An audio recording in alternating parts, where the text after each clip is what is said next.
the clock that sends you back to the worst day of your life. Have you ever wished to go back in time and fix the one thing that haunts you? What if I told you you could, but only to relive the worst day of your life?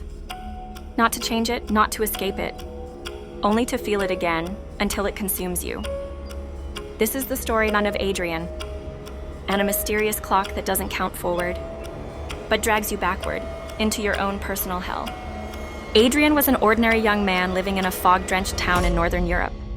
A quiet soul who worked at a dusty little bookstore on the corner of Rue Mornay.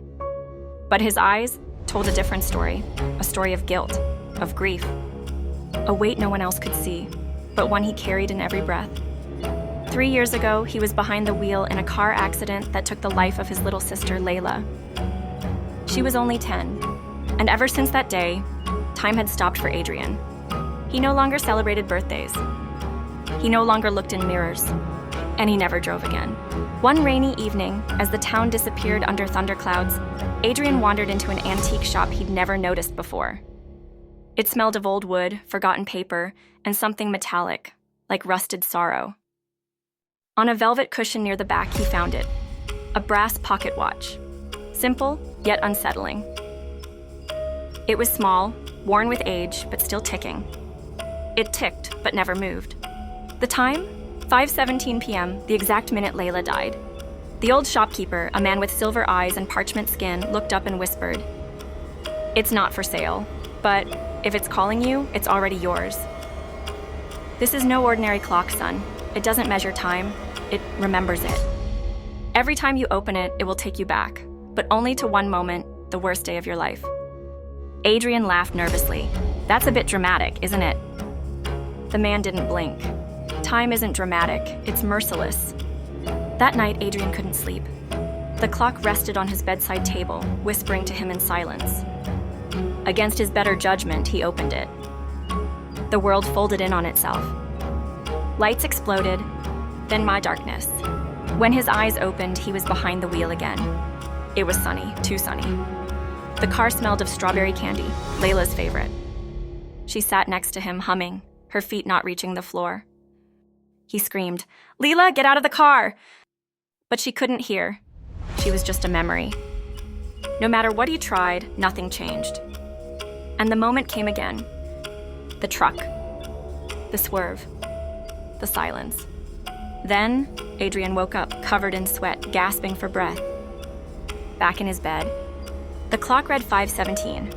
He did it again and again. Night after night, opening the clock, desperate to change something, anything. But the past doesn't bend. The past watches you suffer. Soon Adrian lost weight, he barely spoke. At work, he stared blankly at customers. At home, he was haunted by the ticking. He stopped eating. He stopped sleeping. Then one night, something different happened.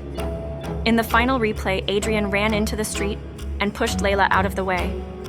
The truck hit him instead. And this time, when he woke up, he wasn't in his bed. He wasn't in his home. He wasn't anywhere. No one remembered him, not his mother, not his coworkers. Even his own reflection had faded. He had erased himself by trading places with his sister. The clock returned to the shop, sitting in the velvet cushion once again, waiting, ticking, still stuck at 5:17 p.m. And sometimes, when a broken soul enters the shop, the old man smiles and says, "It doesn't move forward, only backward, and it never lies." Moral of the story: some memories are not meant to be relived. Some pain is not meant to be undone. Forgiveness is not about changing the past, but surviving it. Because the greatest tragedy is not losing someone you love. It's losing yourself trying to bring them back. Would you open the clock if it meant facing your worst memory?